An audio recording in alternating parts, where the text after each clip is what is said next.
নমস্কার দর্শক বন্ধুরা, আজ আমরা নিয়ে এসেছি আপনাদের এক ঐতিহাসিক স্থান যা সময়ের বহু আগে থেকে আমাদের কাছে মানব সভ্যতার গল্প বলে চলেছে।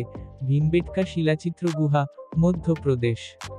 এটি শুধু পর্যটনের নয়, বরং ইতিহাস ও প্রত্নতত্ত্বের এক অমূল্য নিদর্শন। চলুন শুরু করি আজকের ভ্রমণ। ভীমবেটকা অবস্থিত মধ্যপ্রদেশের রায়সেন জেলাতে, রাজধানী ভোপাল থেকে প্রায় ৪৫ কিলোমিটার দূরে। ঘন জঙ্গল, শান্ত পাহাড় আর পাথরের গুহায় ঘেরা এই এলাকা যেন এক রহস্যময় পৃথিবী। ২০০৩ সালে Bhimbetka UNESCO world heritage site হিসেবে স্বীকৃতি পায়।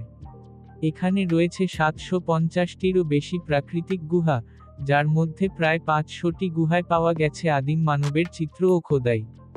এই গুহার চিত্রগুলো প্রায় ৩০,০০০ বছর আগের, যা আদিম মানুষদের জীবনধারা, শিকার, নৃত্য, পশুপালন, সব কিছুর ছবি তুলে ধরে। কোনো রঙিন ক্যানভাস নয়, এই পাথরের দেয়ালই ছিল তখনকার মানুষের গল্প বলার মাধ্যম। ভীমবেটকা নামটির পেছনেও রয়েছে এক পৌরাণিক বিশ্বাস। কথিত আছে, মহাভারতের ভীম এখানে বিশ্রাম নিয়েছিলেন। বৈঠকা মানে বসার স্থান, তাই ভীমবেটকা মানে ভীমের বসার স্থান। যদিও এটি ইতিহাস নয়, কিন্তু স্থানীয় লোককাহিনীতে তা বিশেষ স্থান পেয়েছে। এই গুহাগুলি শুধু পর্যটকদেরই নয়, শিক্ষার্থী, গবেষক ও শিল্পীদের কাছেও দারুণ আগ্রহের জায়গা।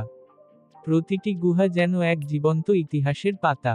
ভীমবেটকা যেতে হলে প্রথমে আসতে হবে ভোপাল। সেখান থেকে গাড়িতে মাত্র ১ ঘন্টার পথ। রাস্তা ঘিরে আছে বন আর পাহাড়, যা ভ্রমণটাকেই করে তোলে রোমাঞ্চকর। ভীমবেটকা আমাদের শেখায়, মানব সভ্যতা কত দীর্ঘ, কত গাঢ় আর কত সুন্দর। এটি শুধু একটি দর্শনীয় স্থান নয়, বরং এক জীবন্ত মিউজিয়াম। আপনি যদি ইতিহাস আর প্রকৃতির প্রেমিক হন, তাহলে একবার ভীমবেটকা যেতেই হবে।